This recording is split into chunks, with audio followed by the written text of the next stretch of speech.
No one likes a loser. Trust me, I know.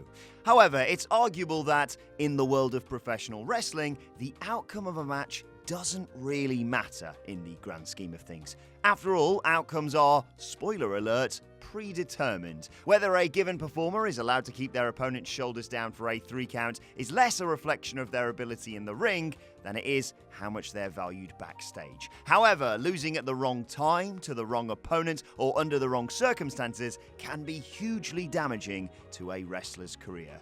Honourable mention: Finn Balor, the night after a classic match with AJ Styles, losing to a fucking 50-year-old mayoral candidate. Anyway, I'm Adam Wilborn from WhatCulture, and these are 10 of the most damaging WWE defeats. Number 10. Randy Orton over Bray Wyatt. Recently, Bray Wyatt has once again succeeded in arousing the interest of the WWE Universe with his weekly giggle fests with Woken Matt Hardy. However, that the Eater of Worlds should rely on someone else to help him rediscover his mojo is perhaps an indictment of just how far he's fallen over the preceding 12 months. His abject failure to deliver a WrestleMania-worthy match when he stepped into the ring with Randy Orton back in April was undoubtedly the catalyst for this. More than his performance and whatever the fuck this was, it was the result that was really damaging. After defeats to Undertaker and John Cena, be seeing you, he could ill afford another on the grandest stage of them all. This should have been the moment to rid him of his reputation as a perennial runner-up, but instead it was reinforced in the worst possible way. Number 9. John Cena over DAMIEN Sandow. Let's be honest, John Cena could have a whole fucking list dedicated to him. Don't forget, though, that he also helped the likes of CM Punk, Kevin Owens, and AJ Styles reach the WWE Promised Land. In contrast to that, however, there's also cases like DAMIEN Sandow, who in October 2013 attempted to make real his wrestling ambitions by cashing in his Money in the Bank briefcase against Big Match John. Cena fought back despite being jumped and having been put through the ringer 24 hours earlier at Hell in a Cell to retain his title, humiliating the man who dared to challenge him in the process and breaking Smark's hearts. It was necessary in the sense that WWE needed the belt on one of its biggest stars ahead of December's unification bout, but a truly horrid way to treat Sandow, who never managed to recover. Number 8. Triple H over CARLITO. Few feuds exemplify the problem with putting Triple H in the ring with young, up-and-coming talent than the game's 2007 battle with CARLITO. It really wasn't cool. No one could really have complained if Trips had won a straight singles bout, but that wasn't what happened at all. Instead, he won a match in which no disqualification rules applied only to CARLITO. The King of Kings had all the odds stacked against him, yet managed to somehow wrestle victory from the jaws of defeat. Not like him to steal the spotlight, eh? Losing under these sort of circumstances is often terminal for young wrestlers. It represents a huge setback in their careers, and one which WWE usually makes no concerted effort to overturn in the months that follow. Before long, they find themselves thrown on the scrap heap altogether with no hope of a revival. Number 7. Randy Orton over Christian. Extreme Rules functioned as the backdrop for Christian's maiden WWE World Heavyweight title win in 2011. It was amazing, the culmination of a lifetime of hard work and richly deserved.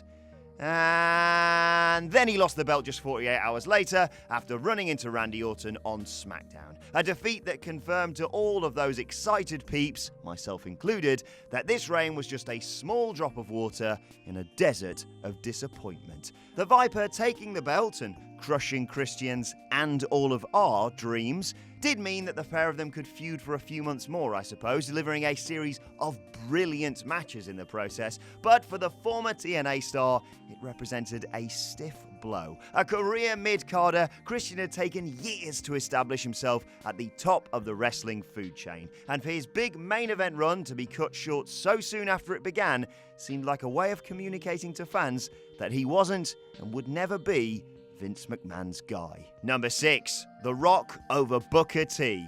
Many of the big dream matches promised by the collapse of WCW in 2001 ended up eluding us. But at least we got this. Gee, thanks, Vince. We did, however, get The Rock versus Booker T, an encounter which pitted against each other two of the brightest young stars to emerge from the Attitude Era. Booker's subsequent defeat at SummerSlam was a death knell not just for the five-time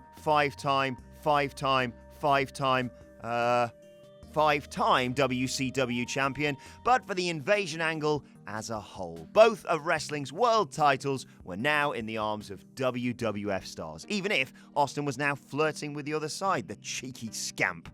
It was symptomatic of exactly what was wrong with the entire storyline. It was simply too one-sided. Vince McMahon apparently too proud to allow any of his biggest assets to suffer high-profile defeats against a group of wrestlers he regarded as inferior. Number 5. John Cena over Bray Wyatt.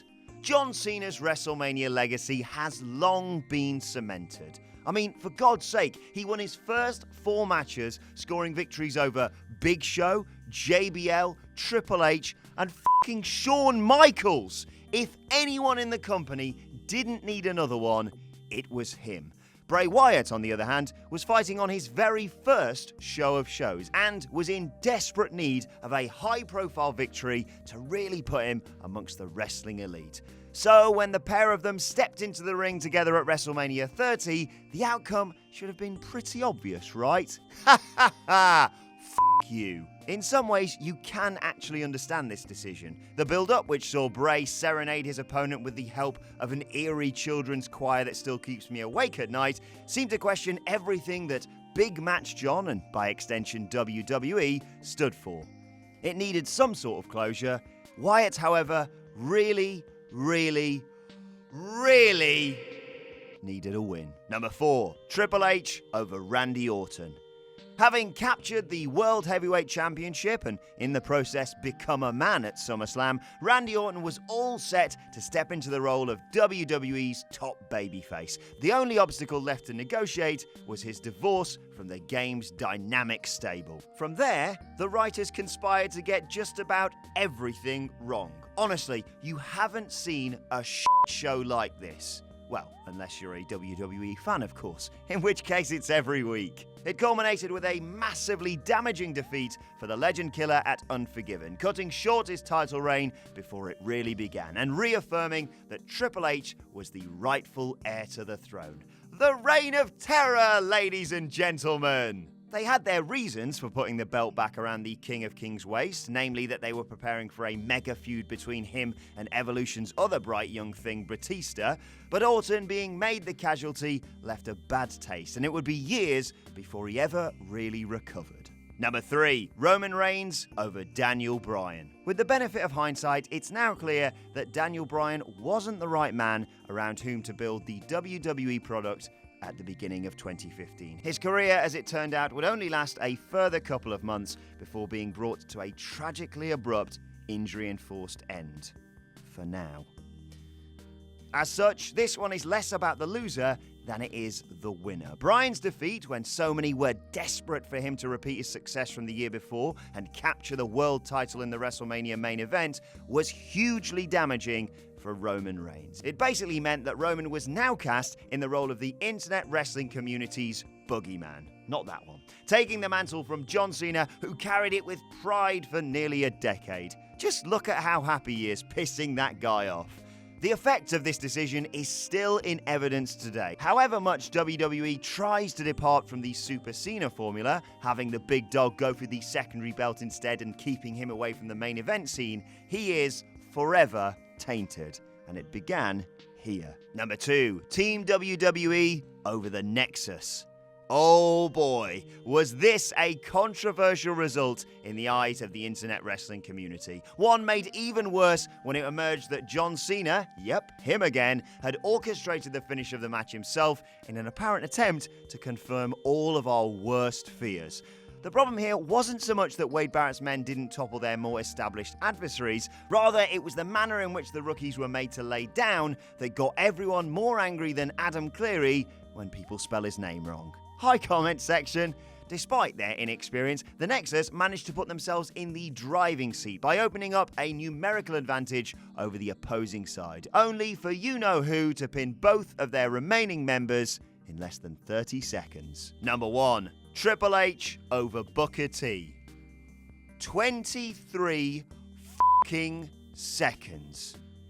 And that's our list. Know of any... Oh, sorry, you want me to talk some more about this bloody shambles, do you? Well, merely being able to hang in the ring with Trips in 2003, let alone keep his shoulders down for a 3 count, was seen as a seal of approval in and of itself. It wasn't. For Booker T, who came gunning for the WWE gold that had so far eluded him at WrestleMania 19, it was also something more personal than that. Much of the pre-match build-up had focused on the former WCW star's credentials as a wrestling ambassador. Somebody like you doesn't get to be world champion.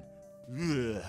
It was a racially charged storyline to which there could be only one satisfactory ending, and yet WWE still conspired to shoot themselves in the foot for 23 seconds straight. Booker T was defeated at the height of his popularity, making clear to all observers that he would never be given the mantle of Vince McMahon's top guy.